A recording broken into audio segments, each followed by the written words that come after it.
else, if y'all are new to the channel, welcome, welcome, welcome. It's a pleasure to have you. If you all are vets to the channel, thank y'all so much for trusting me and love to return. I really appreciate y'all. Thank y'all so much for coming on down to the table on this fine Thanksgiving Thursday. Okay, if y'all are watching and y'all are with the fam, I appreciate y'all for watching while y'all are out hanging out with the fam. Y'all probably done went off for the cousin walk already.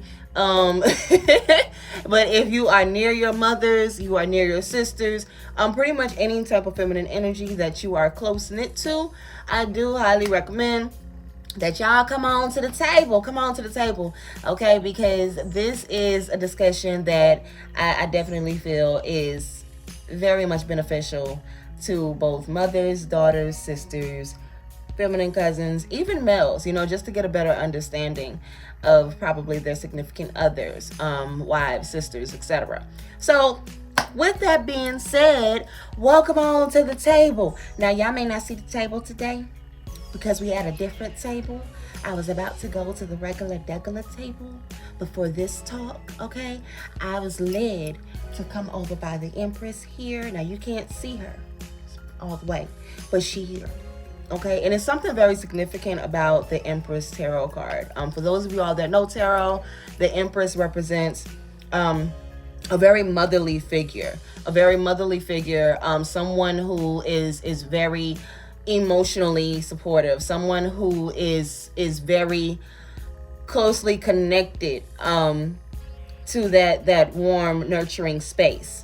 So with that being said, y'all can connect the dots and y'all can cross your T's. Y'all understand, y'all get it. And if it's taking you a while, don't worry, because that's another thing that comes with us mothers. We got patience. Okay, so we are discussing mother wounds, specifically towards my feminine beings. Now, we often hear about mommy issues with men, right? We often hear about mommy issues with men, but I'm not even gonna cap with you. When are we gonna start addressing mommy issues with women? Mommy issues with mommies. And I specify with mommies because that's where a lot of the wounds are really surfacing and revealing themselves.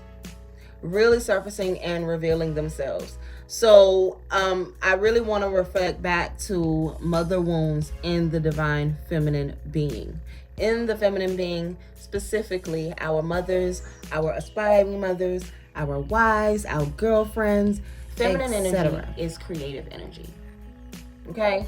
And it's not uncanny or uncommon for women to really not want to address, or women to not even think to address this, because oftentimes, and this is seen a lot within the dynamic, okay, within family dynamics, where things are often pushed under the rug or just left unspoken about or not addressed, especially with women. And to go further into that,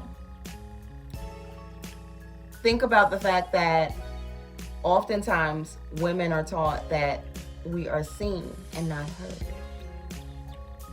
I'm certain that you all have heard that term before from a mother, from a woman, from some lady in your family, whether that be bloodline or God family or however you want to look at it. That term most likely came from a woman. And again, we really need to address this because we are creators by nature, by default. We are creating generations. We are bringing forth children. We are not only creating, but recreating. And this is really important to bring up because what we create not only affects our offspring or our nieces and our nephews, those that are coming up under us, but also our dynamics, our family dynamics, our relationships, whether that be romantic, platonic, friendship, or business. It affects it all because, again, we are creators, and what we create, therefore, ripples and recreates.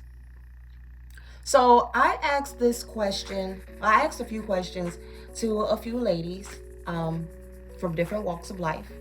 And because I just really wanted to get an understanding and an outlook from other women.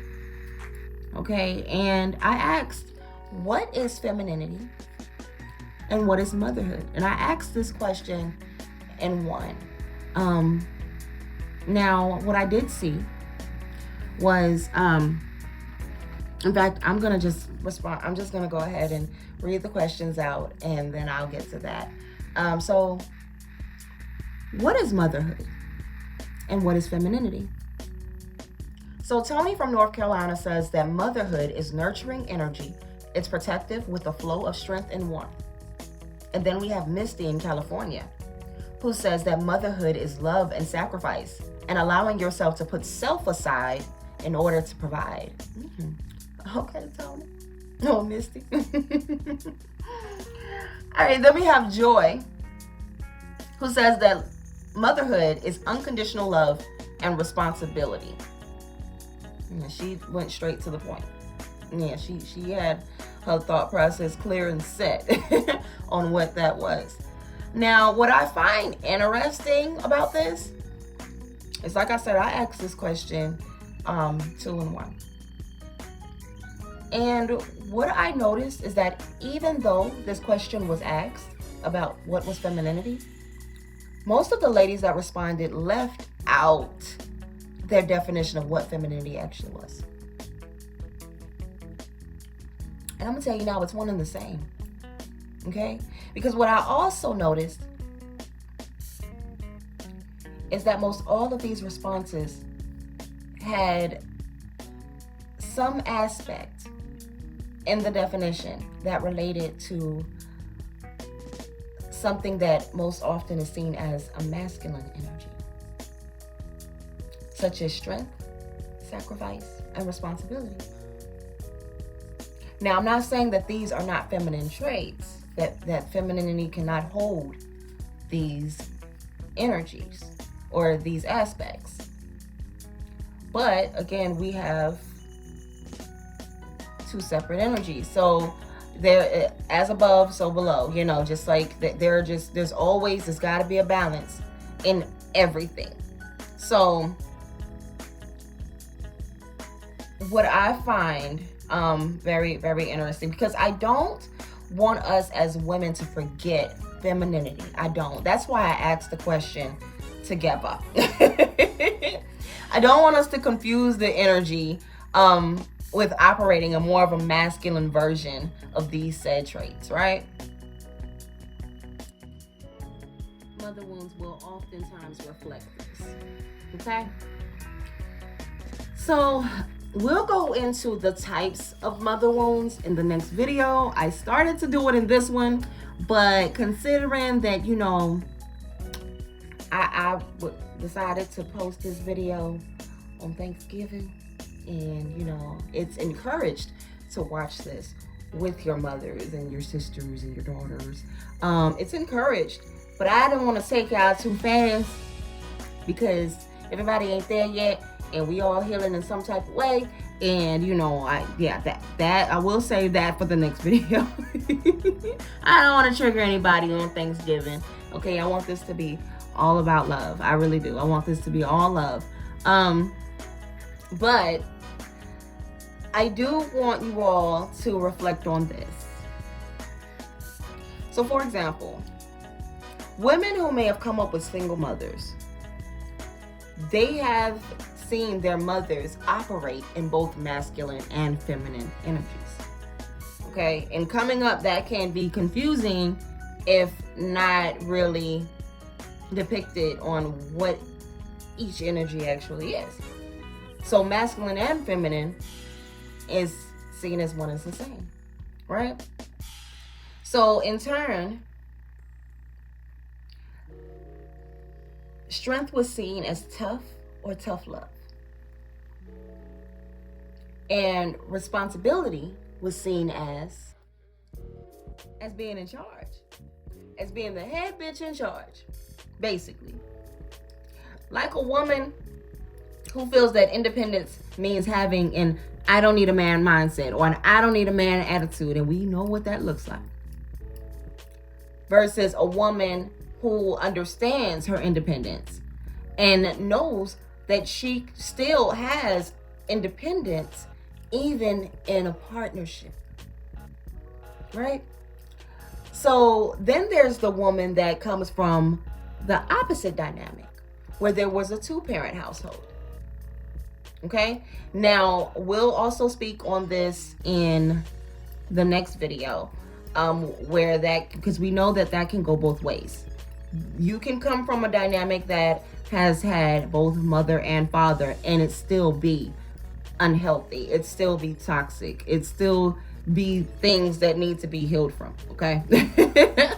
But there's that woman that may have come from this dynamic, and strength is most often seen as supportive, and responsibility may be seen as caring or care, the act of caring and nurturing. This is the woman that may have come from the dynamic where there were both mother and father present. Perspective is key. Perspective is key.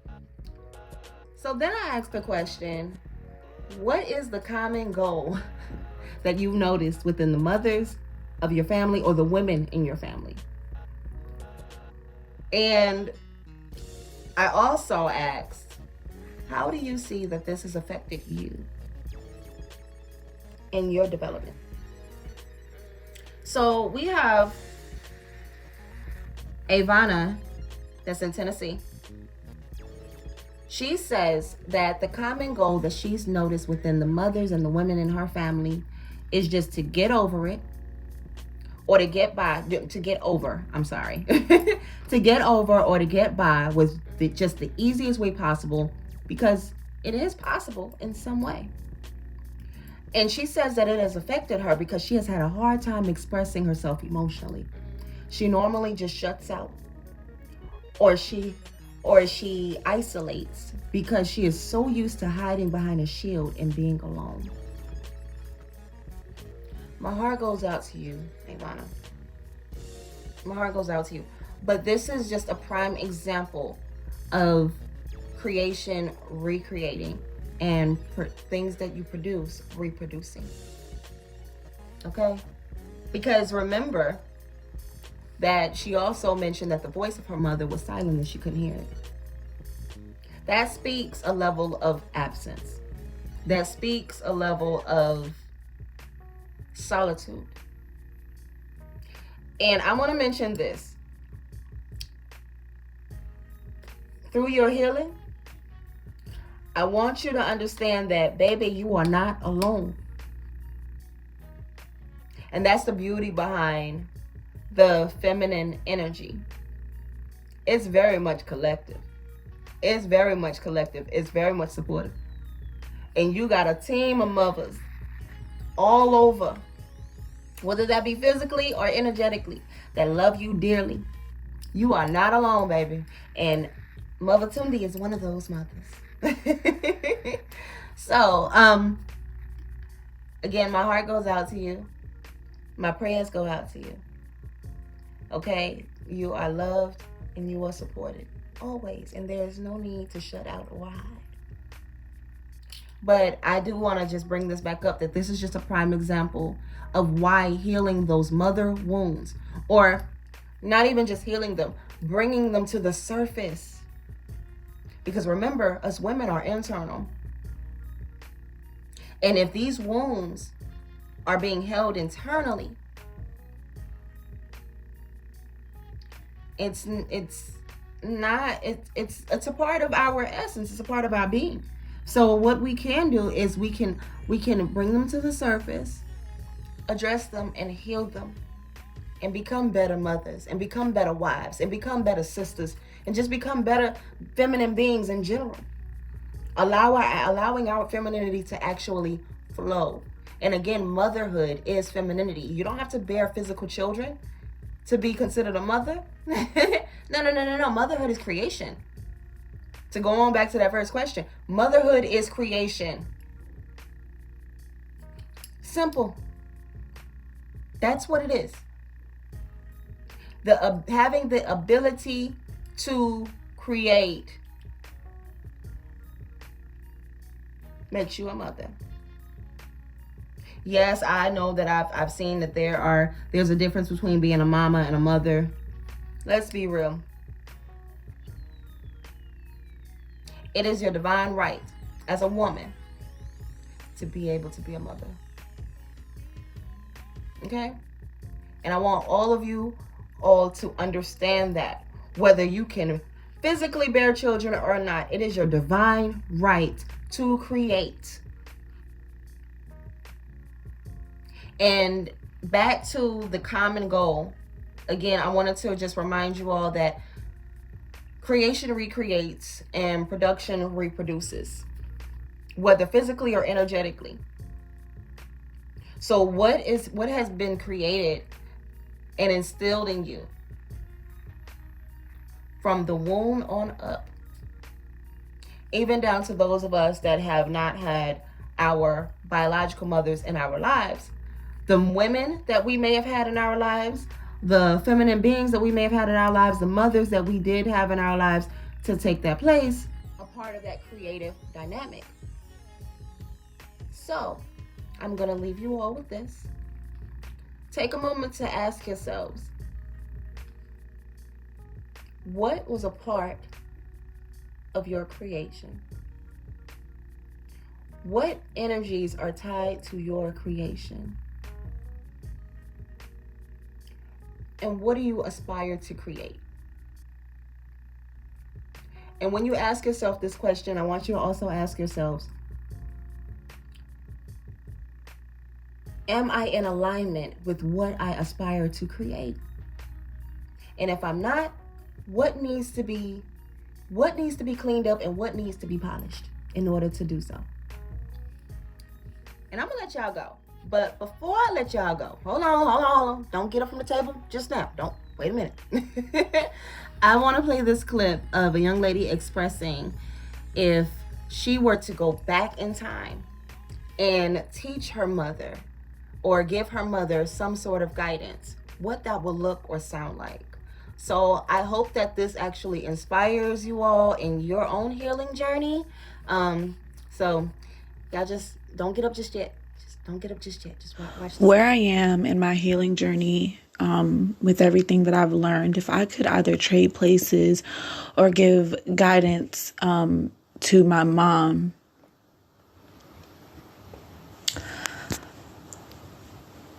I would teach her how to take care of herself,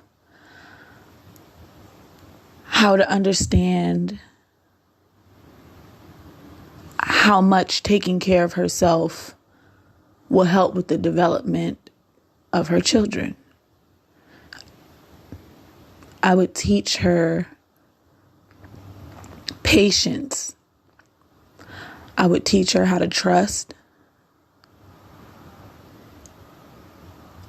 I would teach her how to love herself the most. I would most certainly teach her how important she is. I love you all. Thank you all for tuning in. If you haven't already, and I have gained your trust to subscribe, please do so down below. Go on and hit that subscribe button and make sure you hit that little bell too, because when you hit that little bell, every time I post, y'all already know where to go. Come on down to the table. But needless to say, I love you all. It's been my pleasure. Later.